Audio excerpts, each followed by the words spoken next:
Well, all week long here on Good Day New York, we're going to stroll down memory lane and talk about Vanishing New York. And the club scene in the 90s, well, you see Rod Stewart, there were a lot of celebrities that took part. Not that they don't now, but it was a unique place to be back during that time. Oh my goodness, we had the best clubs, Studio 54, Limelight, you name it, we had it.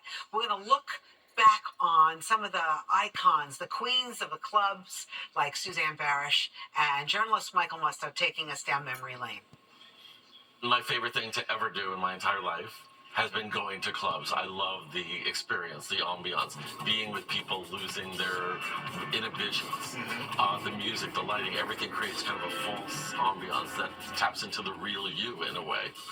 And one of my first clubs was Studio 54, so I started at the top. I was going to say, you started with the most infamous or most famous, depending on your definition. It was everything. If you were lucky enough to be chosen to get in, and I was chosen by Steve Rubell, the co-owner, because I was press and he loved press, you were part of a democracy of incredible people. There was Andy Warhol, there was Liza Minnelli, and it was spectacular. If you get selected to go in, just say on Friday night, does that mean next Friday you're probably going to get in? You could try to develop a relationship with the people at the door, but you never know who was going to be at the door. So if Steve Rubell was at the door, he would pull me in. But he wasn't always there, and there was a guy named Mark Beneke.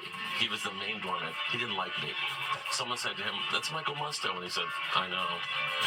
And I stood there waiting, and the longer you waited, the less chance you had. To get in. But there was a look. You had to have a look to get in past the velvet ropes, right? Yeah, I mean, nowadays, you just pull out your credit card. That's the look. Right. You get online. Nobody's being picked and chosen.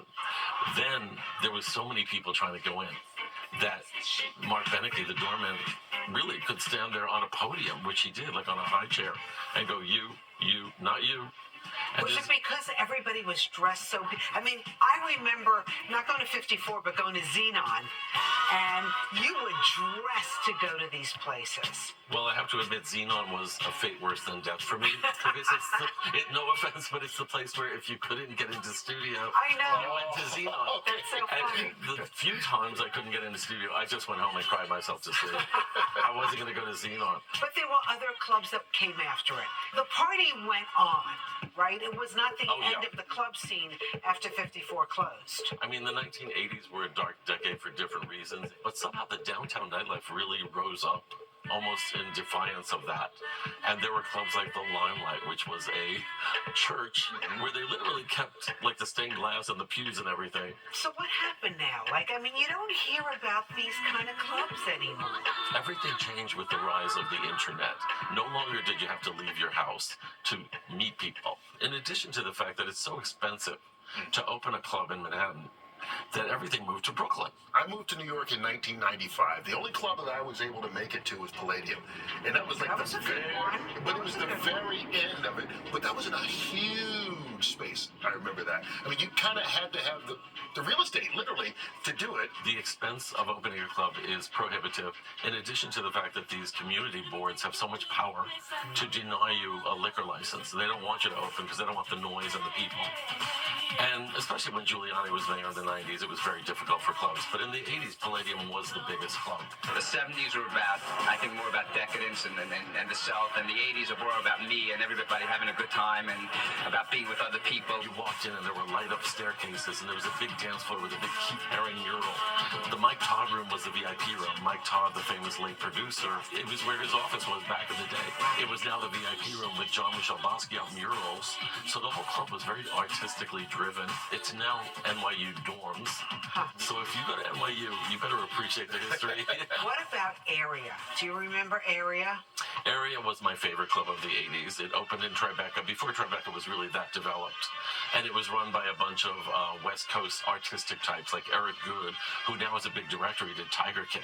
The great thing about Area is, starting with the invitation, it was artistically driven. I remember one invitation was a capsule, and it said, "Put me in water." It was like Alice in Wonderland. And when you got there, it was a different theme from top to bottom every 5 weeks. It could be war, confinement, whatever the theme was, childhood. And everything was done in the club to match that theme in a really brilliant way. And they didn't even care if they made money at that club. Let's go. all these clubs, you talk about the work they put in, with the invitations and choosing who goes in. The people that were going to clubs were putting in a lot of work too. The outfits and the look, I mean, that was part of going out that night. Yeah, I mean, you went to great effort, sometimes on your own budget. We didn't all have money at that point to go to big stores. I look at some of the pictures of me, I'm like, wow, I really had nerve. There were some iconic people during those days. Suzanne Barsh. Yes. Can we talk about her? Bless her, she's still iconic because she's still throwing parties. She came from Switzerland. She opened a boutique in Soho, and then she gave that up and became the nightlife promoter. She looks like Carmen Miranda crossed with some kind of sci-fi sylph-like creature. She's gorgeous. I love bringing people together, and I create events where it's a safe space. Everybody's welcome, all genders, all types of people.